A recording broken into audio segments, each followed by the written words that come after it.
আপনাদের অনুভূতি কি? আপনারা যে মোরাপাড়া যাচ্ছেন জমিদার বাড়ি, বিজয়ের যে 16 ডিসেম্বর আজকে বিজয় মাস, এরকম একটা দিনে আমরা ঘুরতে যেতে আমাদের ভালো লাগছে। সবচেয়ে ভালো লাগছে যে লুঙ্গি পরে আসছে, বাংলাদেশের জাতীয় পোশাক লুঙ্গি পাঞ্জাবি পরে চলে আসছে। ভালো লাগছে, একদম রিল্যাক্স ট্যুর, যেটাকে বলে রিল্যাক্স ট্যুর, সেই রিল্যাক্স ট্যুরে আমরা যাচ্ছি আজকে। এই আর সোহেল ভাই আপনার অনুভূতি? আচ্ছা, অনুভূতিটা ভাই নৌকার মধ্যে উঠতেছে সাঁতার জানি না, আর নৌকার মধ্যে আসলে ভালো লাগে, এটি আসলে বড় অনুভূতি। আমাদের কেউ জানে না, আর মুরুব্বিরা সাঁতার জানতো, আমরা সাঁতার জানি না। কাকাও নিশ্চয়ই সাঁতার জানে না, সমস্যা নাই।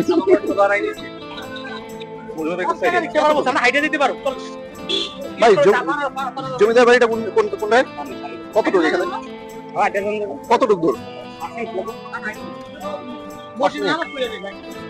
চলো হাঁটতে যদি সামনে মসজিদ পাই ওই জায়গায় নামাজ পড়ে এলাম, ঠিক আছে না?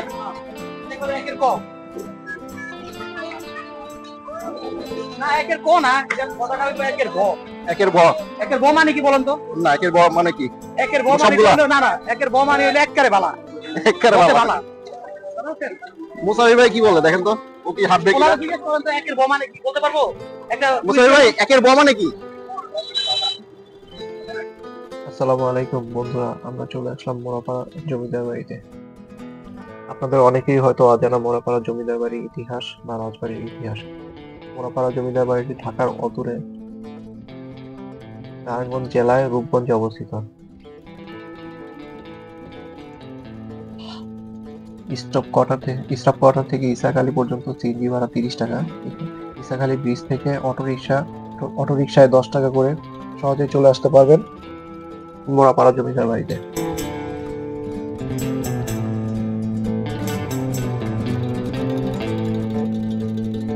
মূল প্রাসাদের প্রবেশ পথে রয়েছে বেশ বড় একটি ফটক, একটি আম বাগানও আছে জমিদার বাড়ির পাশে, দুটি পুরনো মঠ রয়েছে প্রধান সড়কের পাশে।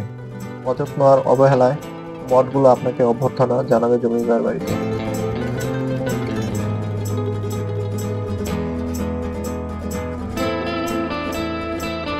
মুসাফির ভাই চলেন আমরা আমরা তিন ভাই বড় ভাই, আপনার ক্যামেরাটা চালু করেন, এক লোকের 300 টাকা পড়বো। হ্যাঁ, মঠটি নকশা সুন্দর, এখানে প্রদীপ রাখা হতো, মঠের উপরের দিকের নকশাটাও খুব সুন্দর।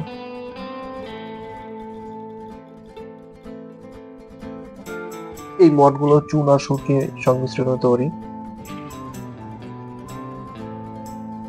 আজ ছুটির দিন হওয়াতে লোক সমাগম অনেক বেশি।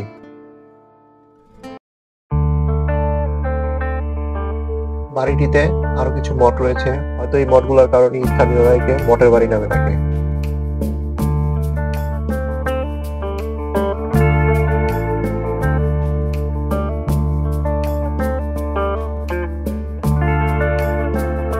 এখান থেকে জমিদার বাড়িটা দেখা যায়, একেবারে পুরো জমিদার বাড়িটা। সম্ভবত আমি যেখানে আছি এটা একটা ছোট্ট মন্দির ছিল, নিচে এখন স্থাপত্যটা আছে। এখান থেকে পুরো জমিদার বাড়িটা দেখা, চলুন আপনাদেরকে দেখাই।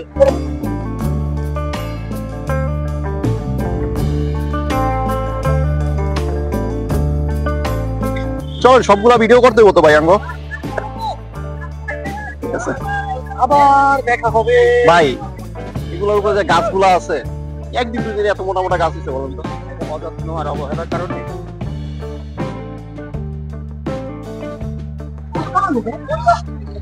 ভাই এটা কি ফুলের? পদ্ম ফুল? নামেন নামেন নামেন।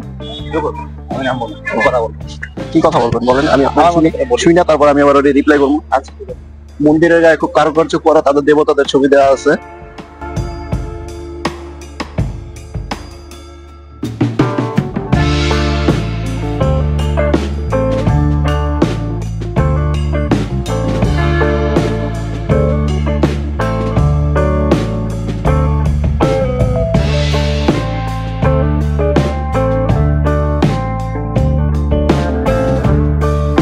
এখন যাচ্ছি জমিদার বাড়ির প্রধান অংশটিতে। শুরুতেই জমিদার বাড়ির সামনে একটি পুকুর, বাড়িটির পিছন দিকেও এর চেয়ে বড় একটি পুকুর রয়েছে।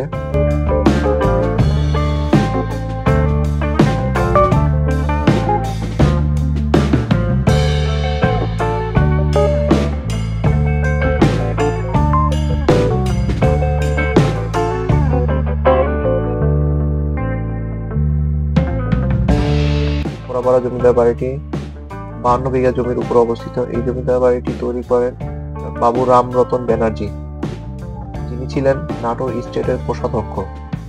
বাবু রামরতন ব্যানার্জি এই অঞ্চলে মোড়াপাড়া জমিদার বাড়িটি প্রতিষ্ঠা করেছিলেন 1700 থেকে 1850 বা তারও আগে।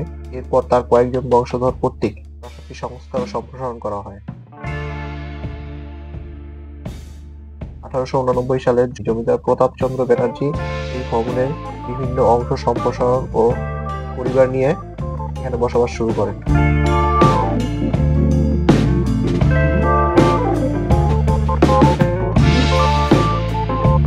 বাবু রামরতন ব্যানার্জির পুত্র বিজয় চন্দ্র ব্যানার্জি 1899 সনে প্রাসাদের সামনের অংশের একটি ভবন নির্মাণ করেন। 1909 সালে বিজয় চন্দ্র ব্যানার্জি দুই পুত্র জগদীশ চন্দ্র ব্যানার্জি ও অশুতোষ চন্দ্র ব্যানার্জি কর্তৃক প্রাসাদের দোতলা অংশ সম্পন্ন হয়।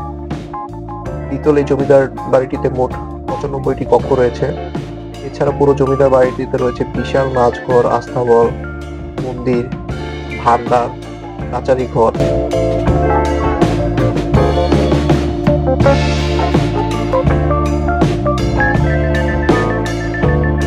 1948 সালে উপমহাদেশ বিভক্ত হওয়ার পর জগদীশ চন্দ্র তার পরিবার নিয়ে কলকাতায় গমন করেন।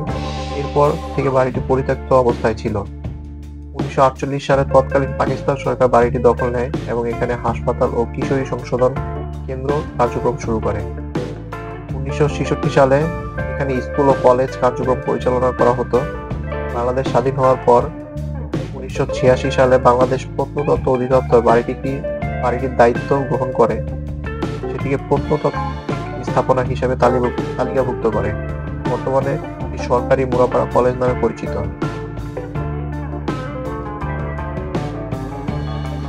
আমরা এখন যাচ্ছি বাড়ির পিছনের অংশে। এই অংশের দরজাটা বেশ পুরনো।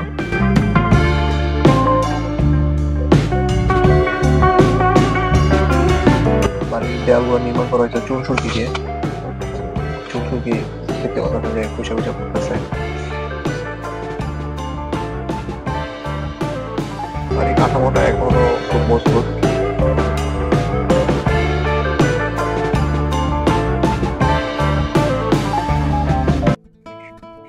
এখানে অনেকগুলা কক্ষ আছে। এই কক্ষগুলোতে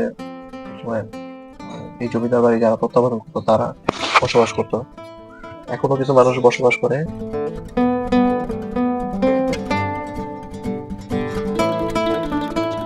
মুস্তাফি ভাই চলেন ওই সাইডটাতে এদিক দিয়ে যাওয়া যায়। হ্যাঁ ঠিক আছে, চলেন আমরা দেখি না। হ্যাঁ আচ্ছা, জমিদার বাড়ির এই অংশ থেকে আমরা এখন ওই পারে যাবো। এখানে একটা যাওয়ার, ঘরের মধ্যে দিয়ে যাওয়ার একটা রাস্তা আছে, তো এটা দিয়ে আমরা এখন প্রবেশ করবো। ঠিক আছে, অন্ধকার। জমিদার বাড়ির এই অংশতে আসার জন্য আমরা যে ঘরের ভিতর দিয়ে প্রবেশ করলাম, এটা তখন রাস্তা ছিল না, এর জন্য আলাদা গেট ছিল। এখন ঘরের ভিতর দিয়ে এক পাশ থেকে আরেক পাশে যায়। এখানে দরজাগুলো বন্ধ করা আছে, তো এই দরজাগুলো আগে ব্যবহার করা হতো এই সেটটাতে আসার জন্য। এখানে দেখবেন যে বর্তমান সময়ে যারা এটা সংস্কার করছে তারা ইটার সিমেন্ট দিয়ে এটারে সংস্কার করছে, তো বোঝাই যাচ্ছে যে এর সাথে কোনো মিল নেই বা এইভাবে হয়তো সংস্কার করা ঠিক না।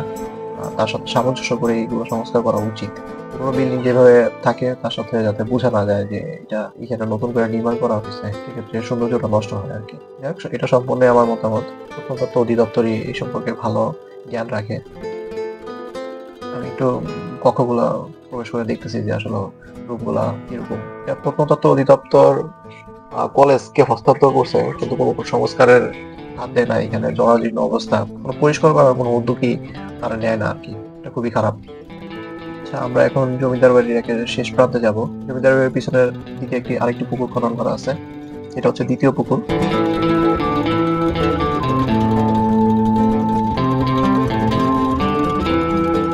এটা হচ্ছে জমিদার বাড়ির যে অন্দরমহলের পুকুর। এখানে হয়তো জমিদারের পরিবার ছিল বা তারা এখানে স্নানের কাজটা করতো। পুকুরটা বেশ বড়, সুন্দর, এখনো খাটলা আছে। সেই 200 বছরের পুরোনো পুকুরে এখন খাটলাটা অক্ষতই আছে। আচ্ছা, আমরা এখন জমিদার বাড়ির ওই অংশটাতে যাবো। এখানে যে পুকুর পার আছে, পুকুর পার দিয়ে যাচ্ছি। আপনারা এখন যে দেয়ালটা দেখতেছেন এটা হচ্ছে জমিদার বাড়ির একেবারে সর্বশেষ প্রাচীর।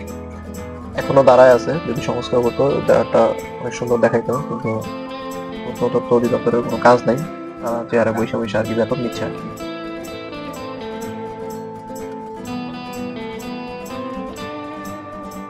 এই হচ্ছে জমিদার বাড়ির সম্পূর্ণ ছবি। জমিদার বাড়িটি খুব সুন্দর, আপনারা চলে আসবেন মোলাপাড়াতে। এবারের মতো আপনাদের কাছ থেকে বিদায় নিচ্ছি, আমি মনির। ভালো থাকবেন।